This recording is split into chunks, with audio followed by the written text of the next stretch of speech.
tardes a todos. Damos la más cordial de la bienvenida a este programa Razón y Justicia. Y hoy, como cada martes, nos acompaña la doctora Berta Esparza. Bienvenida. Maestro, qué gusto, muchas gracias. Gracias. Por fin martes, por fin cafecito. Y ya estamos otra vez aquí. Sí. Y bueno, también nos acompaña el doctor Gerardo Aira Carta. Gracias por la invitación. Nos acompaña también José Luis Gracias. Hernández. Bienvenido. Gracias. Y Antonio Michel Flores. ¿Qué tal? Gracias García. por la invitación. García Flores. García. Pues bienvenidos sean todos ustedes. Y este tema que hoy vamos a platicar, con el que hoy vamos a iniciar, es un tema por demás pertinente. Y le hemos denominado el Estado de Derecho en tiempos de COVID. Eso es muy importante, porque realmente, ¿cuáles son los derechos humanos en la implicación estratégica que deben de ponderarse? La vida, la libertad, la igualdad, todo esto que está alrededor de una situación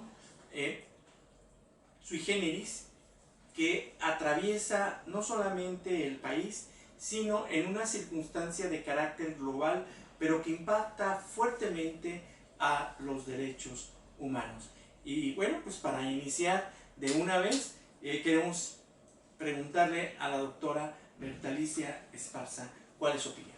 Bueno, maestro, hablamos de un Estado de Derecho que es muy importante para quienes estamos presentes, todos aquellos que nos acompañan en este café.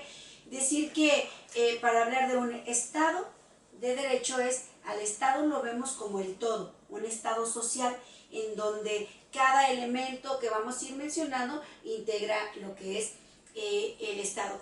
Pero, ¿qué es el derecho entonces? A final de cuentas, hablamos nosotros, hemos tocado en todas las sesiones, que nuestra Constitución establece los derechos humanos en donde cada uno nos vamos a vincular desde, decía el doctor desde la vez pasada, desde que estamos en el útero, desde que estamos en el vientre, que ya tenemos esos derechos. Entonces, pero bueno, nuestros temas torales han sido responsabilidad patrimonial, ha sido el tema de ¿De la Ley General de Víctimas? Ley General de Víctimas, Las categorías sospechosas. las categorías sospechosas, pero hoy es muy importante para todos establecer que hay elementos torales que yo me permití bajar aquí a mi teléfono, porque hoy todos estamos en línea, hoy los niños entraron a la escuela, ¿verdad, José Luis? Ayer, pero que necesitan su computadora. No hay internet, no hay luz. ¿No se garantiza el derecho a la educación No. entonces? Entonces, retomamos este Estado de Derecho. ¿Qué es el Estado? Para que esto se cumpla, ¿verdad? Porque es lanzar una educación para todos, pero el tener los elementos básicos es muy importante. Bueno, entonces, uno de los elementos interactivos que marcan un Estado de Derecho se han señalado para 2019-2020 como torales para que la sociedad los conozca. Estaba escuchando yo a una mamá que decía que la profesora estaba en clase y dejaba tarea en ese momento y levantaba la calificación. Imagínense que en casa se le fue Como en este momento. a la mamá, Ajá. no lo Como van en a este creer. momento. O sea, no van a creer, o que tengas que entregar tareas, no lo van a creer tampoco que esto suceda. Bueno, pues sí acontece y en todas las... Imagínate, yo estoy dando clases online o en línea y también estoy con mis alumnos y se va en internet, pues mis alumnos con toda Se van a ir al cafecito, justicia pero no van a de razón y decir, justicia. ese maestro no dio clases. Así. Y bueno, fuera café, que pueden ser otro tipo de sustancias. Yo creo que toda esta pandemia nos va a generar que ya no sean los mismos tiempos. Definitivamente hay cosas que tienen que cambiar, cosas en las que tenemos que evolucionar, y pongo algunos temas aquí sobre la mesa en este cafecito. Primero, ¿cómo va a funcionar el ámbito laboral? El home office, ¿qué implicaciones tiene a partir de la pandemia? De estrés y de este tipo de situaciones. Segundo, ¿Qué pasa con las familias que se tuvieron que quedar todo este tiempo en cuarentena y que sufren violencia intrafamiliar? Y que se tuvieron que quedar encerrados en casa sufriendo sabe Dios qué circunstancias. Tercera, ¿qué va a pasar con todas las empresas que han quebrado? Todas las empresas que están Que al no se borde de la escucha, quiebra. Toño. Nos están mandando mensajes para ver si tenemos cuidado también con el sonido. Ok. Sí. Perdón, Iba a perdón. decir- No, no hay problema. ¿Qué va a pasar con todas estas empresas que están quebrando? Y cuarto, que eso es muy importante, porque precisamente lo vemos aquí en el Instituto de Estudios Jurídicos. ¿Cómo se clasifican las actividades esenciales? Que vemos que bares, antros, cines ya Casinos. están abiertos, Pero pero, las las escuelas escuelas La no. escuela. Son temas que pongo aquí sobre la mesa. Bueno, porque yo estuve platicando con un alto funcionario del gobierno del estado y me dijo, es que los casinos y todos esos giros abren por presión económica, política, y quiere decir entonces que las escuelas pues no representan una presión para el estado. Bueno, en este caso particular que estamos platicando, precisamente comenzamos con lo que es el Estado de Derecho. El Estado de Derecho implica que el Estado se ajuste a los derechos humanos. Un Estado de Derecho es aquel en el que el Estado garantiza derechos, pero también esos derechos que tiene de los gobernados y como Estado limitan el poder del Estado. No puede hacer un Estado lo que se venga en gana, tiene también que ajustarse a cierta normatividad. Y dentro de esta situación del COVID, bueno, pues hay tratados internacionales que garantizan los derechos humanos y la no discriminación de las personas por ninguna causa,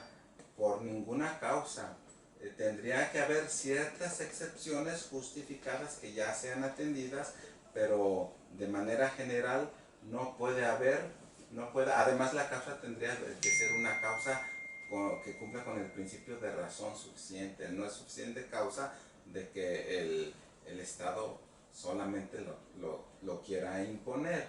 En este sentido, los tratados internacionales que protegen derechos humanos y en atención, por ejemplo, hay una resolución, la resolución 4 de 2020 de la Comisión Interamericana de Derechos Humanos, establece ciertas directrices de función del Estado en relación con la pandemia, y entre otras pues tiene que garantizar efectivamente esos derechos que están protegidos, como el derecho a la salud, el derecho a la educación, el derecho a la no discriminación, el derecho de protección de la situación laboral, etcétera, etcétera.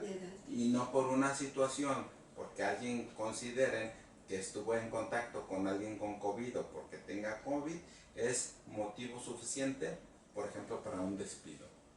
Sí, inclusive estábamos comentando que un índice, para medir el Estado de Derecho hay índices y hay elementos que son contundentes. El que usted comentaba precisamente que ahí nos quedamos, espero que ya se haya restablecido si nos perdimos en la línea, y el sonido, si ya está funcionando al 100, esperemos que ya estemos bien. Esperemos que sí. Bueno, un indicativo es límites al poder gubernamental, ausencia de corrupción, gobierno abierto, derechos fundamentales, protección al orden y a la seguridad, cumplimiento regulatorio, toda la mejora regulatoria, justicia civil y justicia penal. Sin embargo, yo cuento un elemento también que es muy importante. Cuando recitamos el Estado de Derecho, el principio general establece que la autoridad debe hacer lo que la ley le ordena y el particular puede hacer todo, excepto lo que la ley le prohíbe. Y esto es lo que constituye la mancuerna toral fundamental para que nuestro Estado funcione. No es que el Estado sigue incorporando metas, proyectos, pero si los particulares no nos ponemos las pilas, esto también no va a funcionar. ¿Y cómo es ponernos las pilas? Bueno, bien lo decía el doctor, nuestro maestro García Murillo, es que si algo no funciona, hay que hacerlo valer ante las autoridades correspondientes, porque los medios de defensa que están establecidos en la ley son para hacerlos valer. De otra manera, el Estado no se va a dar cuenta cuando algo no está funcionando al 100. Esto quiere decir que si voy al hospital no me atienden o no hay las medidas necesarias, pues la persona se puede retirar y se puede ir a otro hospital o quedarse sin la atención, pero no levantó la queja correspondiente. Entonces, bueno, cuando decimos el Estado hablamos de toda una estructura completa en donde es como si fuera un pulpo, una gran cabeza con todos los tentáculos, en donde cada tentáculo es una dependencia. Por lo tanto, considero que no solamente pues es el Estado que para que funcione en derecho es que lo haga solo, es un binomio muy importante. Entonces, bueno, pues ya lo decíamos en materia de educación, José Luis. Sí, de hecho estaba viendo, por ejemplo, hay profesores de nivel primaria que tuvieron que contratar y pagar de su sueldo internet, comprarse una computadora, además pagar renta, pagar la educación de sus hijos, pagar incluso cursos de Classroom y de otras herramientas para dar las clases en línea. Entonces, por ejemplo, si tenías un sueldo de 16,000 pesos mensuales, destinaban la mitad del sueldo para pagar la computadora, la renta del internet y los cursos de capacitación para poder tener acceso a las herramientas virtuales. Pero, perdón, José Luis, ¿cómo se enteraría el Estado, el gobierno? ¿Cómo se va a enterar de que en una casa que es en la calle Fraternidad 92, Colonia Belisario Domínguez, no hay computadora? Entonces la niña no tiene derecho o no tiene acceso a la educación. Tiene el derecho, pero no tiene el acceso, pues, por las herramientas, políticas públicas. Lo que está mostrando también es, por ejemplo, el fracaso del programa de México Conectado. En la administración pasada, Otro indicativo. otro indicador, la Universidad de Guadalajara era el coordinador de ese proyecto. Estaban los puntos de acceso de internet gratis, llegaba la gente a los parques, pero querían consultar su correo electrónico y no les daba acceso, o no había acceso. Eso fue en el sexenio pasado. En el sexenio pasado, y casualmente apenas se dieron cuenta. Que era toda esta política pública de ciudad digital. Era un verdadero elefante blanco. Sigue siendo. Sigue siendo, incluso hay partes donde están los accesos de internet, pero caminas una cuadra y ya te desconecta. Te tienes que quedar ahí en ese polígono. ¿Pero qué se debe hacer, José Luis? Esa es la pregunta. Claro. Si estamos en un Estado de Derecho, pero el Estado debe saber que no se está cumpliendo con todos estos derechos humanos que tenemos. Y para exigir... Empezar a buscar las instancias para empezar a quejarte. Por ejemplo, la Secretaría de Educación. Los municipios tienen Una responsabilidad compartida. sí, inclusive tienen el internet, ellos reciben quejas por internet y no sé si...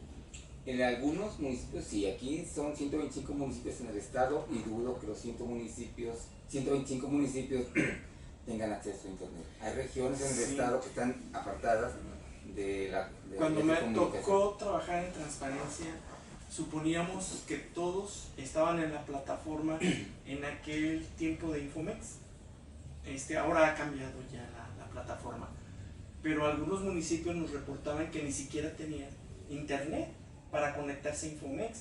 Entonces, ¿cómo eran sujetos obligados cuando ni siquiera contaban con los instrumentos necesarios para conectarse? Y es cierto, hay municipios que efectivamente, miren, en aquel tiempo, por ejemplo, Ciudad Guzmán, que visité muchas veces, me decía Ciudad Guzmán, ¿sabes cuál es mi presupuesto anual en la unidad de transparencia? ¿Cuánto significa para ustedes en que creía, hace como unos 5 años, cuánto creen que tenía la unidad de transparencia 20,000 pesos. No, hombre, ¿cuánto? 20,000 pesos es mucho. ¿Cuánto? O sea, vamos a la baja. Para todo el año, para todo el año.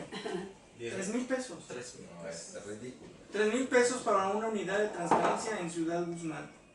Es ridículo, realmente en muchas ocasiones, a mí lo que me tocó, y lo digo, era más la numeralia, la estadística, que lo que en la realidad existía. Sigue siendo, de hecho sigue siendo, si vemos hoy en día a la administración pública le interesa mucho trabajar sobre indicadores y sobre resultados y sobre estadísticas, pero la realidad no concuerda. A lo que me refiero y para acotar es que ahora que hemos vuelto a la educación y a todo esto, van a reportar una numeralia altísima, cuando en realidad realmente la efectividad va a ser nula o casi nula. Así Bueno, es. entonces, iniciar con el tema de Estado de Derecho era muy importante porque estamos vinculando ahorita diferentes tipos de prestaciones de servicio. Pero la otra parte de la plática del día de hoy era el tema del coronavirus. Sí. Así es. Si en materia de educación no estamos funcionando al 100 y ahorita que ya se supone que tuvimos tiempo suficiente para prepararnos de algo que sí iba a acontecer, lo del coronavirus, pues en realidad no estaba, nunca pensamos que esto Y es que nos lo fuera a queremos, pasar. Entonces, abordamos el coronavirus, doctora, en función de un parteaguas, Ujú. en función de evidenciar el gran fracaso, creo yo, de un Estado de Derecho. Es que precisamente cada vez que encontramos que un derecho que debería garantizar el Estado no se da en la realidad, como esto que estamos evidenciando, como la educación, como La el salud. derecho a la salud, el derecho a la vida, la no discriminación, vemos que no debe de haber discriminación en la realidad y tenemos normas que permiten Ya la hasta les preguntan, discriminación. ¿tienes 60 años? No puede entrar. Así es. Discriminación, No normas cuenta con ellos, no cuenta discriminatorias. embarazada. Cada vez que pasa eso, evidenciamos y hacemos patente el quebrantamiento del Estado de Derecho, Así aunque es. digamos que estamos en un Estado de Derecho. Sí, lo que se le olvida también a la administración pública es, no ha definido bien en qué consiste el principio de necesidad. Es decir, ponderar el interés general en relación con el interés particular. Se han emitido diversas acciones para reactivar a la función económica, al acceso a los servicios de salud, de educación, pero esa parte del principio de necesidad y el principio de transparencia como que se les olvida. Entonces luego hay gente que se dedica a buscar en transparencia, por ejemplo, cuánto ha gastado el gobernador, se molestan por todo el gasto que ha hecho el gobernador en la compra de vehículos, aprovechando los tiempos de COVID. Y luego a nivel federal ven, por ejemplo, la actitud del presidente de la República de esta indolencia en relación con los niños que no tienen acceso a tratamientos contra el cáncer. Ven la respuesta de su esposa, entonces está provocando un enojo social y el Estado no está dando respuesta adecuada. En las unidades, por ejemplo, del Seguro Social se dedican a hacer hospitales COVID, no hay consultas para pacientes que requieren estar mensualmente yendo al yo quiero especialista. dar mi experiencia. Acabo de ir a la clínica de pensiones del Estado porque me recomendaron que tomara paracetamol. Y fui y me dicen, no hay paracetamol. Le dije, bueno, ¿por qué no me das ibuprofeno? Ya saben, no hay abogado que se sustraiga a la sublime sensación de sentirse médico, ¿verdad? Aquí tenemos uno, Entonces le digo, pero bueno, este sí es médico. le digo, bueno, dame ibuprofeno. Me dijo, no, es que no tenemos ibuprofeno. Le dije, pues dame alguna fórmula que me sirva para que el medicamento que me dio el doctor yo lo pueda llevar a cabo. Es que miren, no hay paracetamol, no hay ibuprofeno, y es una clínica de pensiones que sostenemos pues todos los pensionados del Estado. Entonces me dice, y además yo no le pudiera recomendar ningún otro medicamento, tendría que irse otra vez con el doctor para que el doctor le cambie la receta. Entonces yo dije, oye, llevo aquí en la fila varios minutos y luego llevo varios minutos contigo y entonces me voy a regresar con el médico para que me cambie la receta. Le digo, ¿sabes una cosa? Gracias. ¿De qué? Pues de nada. Pues de nada. Entonces, Pero yo eso es me lo que quedé los con ciudadanos esta- le dicen al Estado, gracias. yo me quedé con esta sensación de decir, bueno, pues aún en estos mínimos vitales, vitales, mínimos vitales, pues no hay elementos que el Estado en este momento disponga para cumplir con este Estado de Derecho al que todos estamos apostando.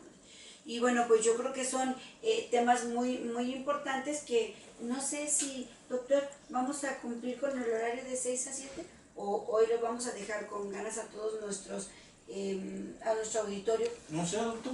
¿No? Como ustedes. Aquí hay, Tony. aquí hay mucha tela de dónde cortar. Mucho de dónde cortar. Dijo doctor. Y el único doctor El único médico. aquí es él. Es él. Así es que la Pues, pregunta fue para usted. Fíjense que exactamente cuando nos sentamos a tomar un café, nosotros los invitamos a que se haga no solamente, pues aquí lo hacemos en casa del doctor García Murillo, que nos proporciona todas las herramientas y que Toño nos da todo el apoyo, pero queremos decir que también esto se va en internet. no puede quedar así, en el sentido de que reunirnos, quienes somos abogados, dar asesorías, seguir apoyando a todas las personas que nos requieran porque somos universitarios a través de las correspondientes dependencias para que pues al menos el Estado, aunque ya está enterado, pero en base a todas las llamadas que se hagan de algún tema en especial, puede ser mercados, inclusive que el Estado vea que hay una necesidad ahí. Bueno, pues yo quiero agradecer el uso de la palabra. Pero antes que eso, doctora, lo que circula en este momento en redes sociales, que José Luis nos lo compartió hoy en la madrugada, por cierto, 2 de la mañana. No duermes. No ¿Te dio duermes. insomnio? No. A mí también. No, es que- Cuando me mandaste eso también me dio insomnio. La nueva constitución, el proyecto de nueva constitución. ¿Y esa de dónde salió, José Luis?